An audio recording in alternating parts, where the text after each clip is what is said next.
तीन राजपुत्र. कोणे एकेकाळी लँडकोटच्या राज्यात ओमाट नावाचा राजा राहत असे. त्याला 3 मुलं होती, ओडिन, ऑस्कर आणि ऑलिव्हर. ओडिन थोरला होता आणि त्याला चित्रकला आवडत असे. तो त्याचा संपूर्ण वेळ राज्यातील जंगलात घालवत असे, जिथे तो सुंदर चित्र काढत असे. मधला राजपुत्र ऑस्कर जरी हुशार असला तरी चंचल होता. त्याला चित्रकार व्हायचं होतं, किंवा डॉक्टर, किंवा अगदी नर्तक सुद्धा. आणि सगळ्यात धाकटा ऑलिव्हर बिघडलेला आणि उद्धट होता. तो नोकरांवर आपली मर्जी लादत असे आणि त्यांच्या सेवेने कधीच समाधानी नसे. राजा ओमाट खूप चिंतेत होता. त्याची सगळी मुलं मोठी झाली होती, पण कोणीही कसलीच जबाबदारी घ्यायला तयारच नव्हतं. एके दिवशी त्याने त्या तिघांनाही स्वतःकडे बोलावून घेतलं. अहो बाबा, तुम्ही आम्हाला बोलवलत? होय. हे बघा मुलांनो, माझ्याजवळ जे काही होतं ते देऊन मी या राज्याची सेवाच केलीये. आता मला जग फिरायचं आहे, पण मला वाटतं की तुम्ही जबाबदारी स्वीकारावी. बाबा, मला माफ करा, पण मला अजून काय करायचं आहे तेच कळत नाहीये. मी ते शोधतोच आहे, आणि मग असला दबाव नसला तर मला खरंच आवडेल बघा. पण ऑस्कर, मला माफ करा बाबा. Odin, Oliver. बाबा, मला माहितीये तुम्हाला वाटतं की मी जबाबदारी घ्यायला तयार आहे, आणि प्रामाणिकपणे मलाही तसंच वाटतं, पण मी काही थोरला नाहीये. मग ह्या जबाबदारीसाठी ओडिन योग्य नाहीये का? हो, पण तू मदत करू शकतोस की काय? नाही, नको. मी माझ्या मित्रांसोबत खेळणं पसंत करेन, ह्या कंटाळवाण्या कारकुनी कामकाजापेक्षा. असं म्हणून ऑलिव्हर निघाला. राजा ओमाट दुःखी होऊन ओडिनकडे वळला. ओडिन, माझ्या मोठ्या मुला, तूच तुझ्या पित्याला वाचव. बाबा, मी आधीच तुम्हाला सांगितलंय, मला राजा होण्यात काहीच स्वारस्य नाहीये. बाबा, मला माफ करा, पण मला रोमला जायचंय चित्रकार होण्यासाठी. चढ अंतःकरणाने ओडिन वळला आणि निघून गेला. जेव्हा तो दरवाजातून बाहेर गेला तेव्हा ओमाटने रागाने वर पाहिलं. मी म्हटलं होतं याचा काही उपयोग होणार नाही. असल्या भावनिक नाट्याला माझी मुलं कधीच बळी पडणार नाहीत. मला हवं ते करण्याचे मी त्यांना आदेश दिले पाहिजेत आता. आणि झुंबराच्या मागून एक परी अवतरली, जिचं नाव होतं किटो. जरा शांत हो राजा. तुला हे बोलायला सोपं आहे. तू 3 प्रौढ मुलांनी राज्य चालवावं म्हणून प्रयत्न करत नाहीयेस ना काय? मग तू त्यांचाच डाव त्यांच्यावर का नाही उलटवत? तुला काय म्हणायचं आहे सांग बरं. हे खरंच खूप मजेशीर वाटत आहे. ठीक आहे किटो, तसंच करूया. त्याच दिवशी राजा ऑलिव्हरकडे गेला.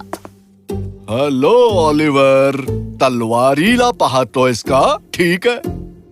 ही अप्रतिम आहे ना बाबा, आणि किती चमकदार. पण एका स्वच्छ तलवारीचा उपयोग काय जिचा कधीच वापर केलेला नाहीये? काय? अर्थातच तिचा वापर होईल. कोण वापरणार? तू? माझ्या मुला, तू फक्त 19 वर्षांचा आहेस. मी तुझ्या एवढा असताना खूपच ताकदवान आणि शूर होतो, पण तू घाबरू नकोस. तू तयार होशील जेव्हा तू 60 वर्षांचा होशील. 60? मला त्याआधीच राजा होण्याची अपेक्षा आहे बाबा. काय राजा? ते देखील त्याच्यासाठीचं प्रशिक्षण न घेताच? मुला, तुला खूप मोठी मजल गाठायची राजा होण्याआधी. जसं मी म्हणालो, 60 वर्षांचा होईपर्यंत. आपल्या वडिलांचे आपल्याबद्दलचे विचार ऐकून ऑलिव्हरला धक्काच बसला. त्याला राग आला. ठीक आहे. उपयोग झाला का सांग? बाळाकडून खाऊ घेणे इतकं सोपं होतं. तो अस्वस्थ झालाय. ही गंमत नाहीये. बघूया तुझी कल्पनात उपयोगात येते का? नक्की होईल.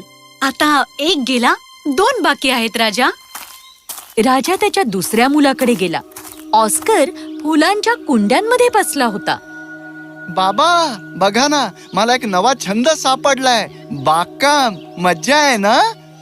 अरे माझ्या मुला, मी हे सांगायला आलोय की मी तुझ्यावर कोणत्याही शाही जबाबदाऱ्या घेण्यासाठी दबाव टाकणार नाहीये म्हणून. कळलं तुला? खरंच छान केलं हे. मला म्हणायचंय की हे स्पष्ट आहे की तू राजा होणारच नाहीस. एक राजा त्याला जे हवाय त्यावरती ठाम असतो. अगदी काय मी ठाम आहे मला वाटतं काय? मग अर्थातच मला खात्री आहे की लोकांना असा राज्यकर्ता पसंत पडेल ज्याला एका राजात आणि विदूषकात फरक कळेल. आपल्या नव्या छंदाची मजा घे मुला तू. टूडल्स. त्यांना वाटतं की मी ठाम नाहीये.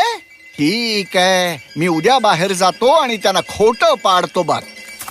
अखेरीस राजा त्याच्या थोरल्या मुलाकडे आला, ओडिनकडे. वाह, खरंच अप्रतिम. ओ धन्यवाद ओडेन. वाटलं नव्हतं की मी अजूनही तितकाच देखणा आहे म्हणून. ओ मला माफ करा बाबा, मी तुमच्या मागच्या गुलाबाच्या रोपाबद्दल बोलतोय. हरकत नाही ओडेन. मी तुला हे विचारायला आलो आहे की जंगलांशिवाय आणखी कशाला रंगवायचा विचार आहे? काय? पण माझ्या चित्रकलेत काय वाईट आहे? म्हणजे त्यामध्ये इतकी सारी म्हणजे झाड आणि झुडप आणि झाड. तू डोंगरांची चित्र का नाही काढत? लँडस्केप्स, काहीतरी वेगळं आव्हानात्मक. काय रे सांग? ही खरंच छान कल्पना आहे. मी उद्याच राज्यातील नव्या जागांची चित्र काढायची तयारी करतो. तुमच्या मौल्यवान सहाय्याचे आभार. ओहो, एक बाप आणखी काय देणार सांग? आता तुझी पाळी आहे किटो. मी माझं काम केलंय. दुसऱ्याच दिवशी ऑलिव्हर वेश पालटून राजवाड्याबाहेर पडला आणि चालू लागला. हा, मी माझ्या वडिलांना हे सिद्ध करून दाखवीन. तरीही त्याला हे जाणवलं नाही की किटो त्याचा पाठलाग करत होती. लवकरच त्याला एक सफरचंदाची टोपली घेऊन असलेली वृद्ध स्त्री दिसली. हीच माझी संधी आहे. अरे बापरे, तरुण मुला, मला मदत करशील का? मी? पण तूच तर ते पाडलंस ना आता. अगं बाई, किती तू उद्धट. राजा सुद्धा तुझ्यापेक्षा दयाळू असेल. हे ऐकून तो तरुण राजपुत्र चमकला, कारण कुणीही त्याच्याशी अशा पद्धतीने बोललं नव्हतं. मला माफ करा. असो, कमीत कमी तू माफी तरी मागितलीस. ऑलिव्हर इतका गोंधळला होता की तो मुकाट त्या वृद्ध स्त्रीची सफरचंद जमा करू लागला. अगं बाई, वा, केलीस मला मदत, धन्यवाद. ती त्याच्याकडे बघून प्रसन्न हसली आणि निघून गेली. ऑलिव्हरने आपली भटकंती सुरूच ठेवली, गहन विचार करत. ते सैनिक छान गप्पा गोष्टी करतायत. आपल्या लाडक्या राजपुत्राला तिथे घेऊन जाऊया. हैया! अरे माझी तलवार. तलवार? ओ सैनिक. ऑलिव्हर तिथे गेला आणि त्यांचं संभाषण ऐकू लागला. आपण काय करायचं? तुला काय वाटतं, ते हल्ला करतील? माहिती नाही, पण आपण खाली पडून राहिलं पाहिजे. खाली पडून? जेव्हा शत्रू निघून जाईल आपण हल्ला करू. या मुलाला काय झालंय? तुम्ही असाच शत्रूवर हल्ला नाही करू शकत. हो, जर त्यामुळे युद्ध झालं तर राज्यातील लोकांचा विचार कर. घाबरू नकोस मुला, ह्या सगळ्या गोष्टी तो राजा आणि त्याचं सैन्य बघून घेईल. आणि ते राजपुत्र सुद्धा. आणि हे ऐकल्यावर ऑलिव्हरला लाज वाटली. मला माहिती नव्हतं की शिकण्यासारखं खूप असतं. आणि माझे बाबा एवढ्या सगळ्या जबाबदाऱ्या पार पाडतात, तेही एकट्यानेच. याचा उपयोग होतोय. आता पुढचा. ऑस्कर राज्याच्या दुसऱ्या भागात भटकत होता. हे किती उत्साहवर्धक आहे. चित्रकार, मी नक्कीच एक चांगलं चित्र काढू शकेन. तो जसा पुढे झाला, कीटोने काही कलाकारांचा समूह पाहिला जो उदास होऊन बसला होता. तिने स्मितहास्य केलं.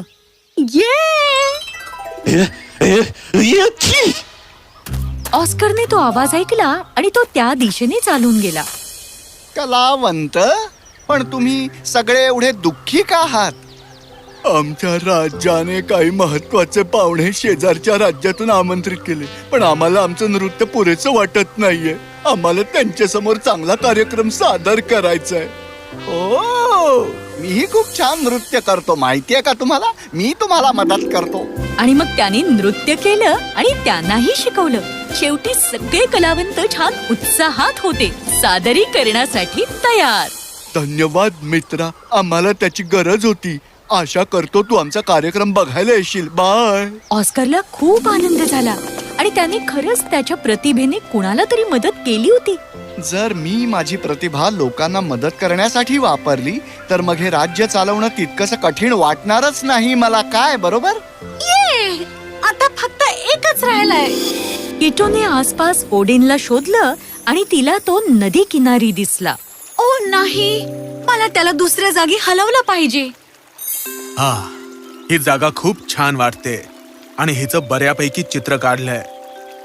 आता फक्त एकच गोष्ट राहिली ती म्हणजे आता ओ, ओ, ओ, माझं चित्र. अरे हे तर खराब झालं. हा, दुसऱ्या कुठल्या तरी जागी जायला हवं. मग त्याने त्याचे रंग आणि फलक घेतला आणि तो निघून गेला. ही जागा छान वाटते. इकडे जोरात वारे वाहणार नाहीयेत. त्याने चित्र काढायला सुरुवात केली आणि जवळजवळ संपतच होतं जेव्हा एक माणूस पाण्याचं भांड घेऊन तिथून जात होता. जवळ जवळ आता. त्या भांड्यातलं पाणी त्या चित्रावर सांडलं आणि ओडिनला खूप राग आला. किती त्रासदायक.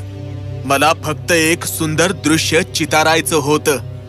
मला माफ कर तरुण मुला, पण जर तुला एक सुंदर दृश्य चितारायचं असेल तर कुठं जायचं ते मी तुला सांगतो.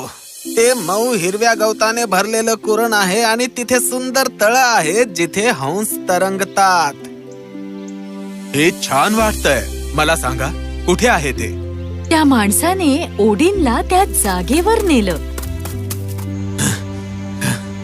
मी तर इथे पोहोचलो अखेरीस. पण थांब, इथं तर शुष्क जमीन आणि झाडीशिवाय काहीच नाहीये. त्या माणसाने मला फसवलं. आणि त्या क्षणी एक लहान मुलगी त्याच्या दिशेने चालत आली. अरे मुली, तू मला त्या जागेचा रस्ता दाखवशील का जिथं सुंदर तळं आहे आणि ज्यात हंस तरंगतात? हीच ती जागा आहे, किंवा होती, इथे दुष्काळ पडण्याच्या आधी आणि गरीब लोकांनी ही जागा सोडण्यापूर्वी. राजाला आमची अजिबात काळजी वाटत नाही. तू चुकीचं बोलतेस. राजाला खूप काळजी आहे. त्याला फक्त मदत करायला कोणी नाहीये. ओडिनला जाणवलं की तो काय म्हणालाय ते, पण मुलीला त्यात काहीच रस नव्हता. ती निघून गेली. किती भयानक. एक सुंदर जागा अशा प्रकारे नष्ट झाली. माझ्या बिचाऱ्या बाबांनी किती प्रयत्न केले तरीही. शेवटी आता माझं काम झालंय. तिथे राजवाड्यावर राजा एकटाच बसला होता, त्याच्या सुट्टीचा विचार करत. उष्ण सूर्य तळपतो, आळशी नदी, गोड नारळ पाणी. अरे ही मुलं कधी म्हणणार की ती तयार आहेत? बाबा, बाबा. आम्ही तयार आहोत. काय? ठीक आहे बाबा, आम्ही राज्यभर फिरलो आणि आम्हाला कळलं की तुम्ही चांगलं राज्य सांभाळता. आम्हाला कळलं की तुम्हाला मदतीची खूप गरज आहे आणि आम्ही आमच्या जबाबदाऱ्या उचलायला आता तयार आहोत बाबा. राजाला इतकं छान वाटलं की त्याचे डोळे त्या क्षणी भरून आले. माझ्या मुलांनो, मला माहित होतं तुम्हाला हे जाणवेल. आणि मग त्या 3 राजपुत्रांनी राज्य चालवण्यासाठी एकमेकांचे हात धरले. त्यांनी छान काम केलं कारण ते मुळात हुशार होते. राजा सुद्धा आता समुद्र किनाऱ्यावर आराम करत असे, छान कोवळं ऊन खात असे. ही खूपच छान गोष्ट आहे आणि हे नारळ पाणी खूपच चवदार आहे, बरोबर ना कीटो? हो खरंय महाराज, तुम्ही म्हणताय ते खरंय, अगदी खरंय.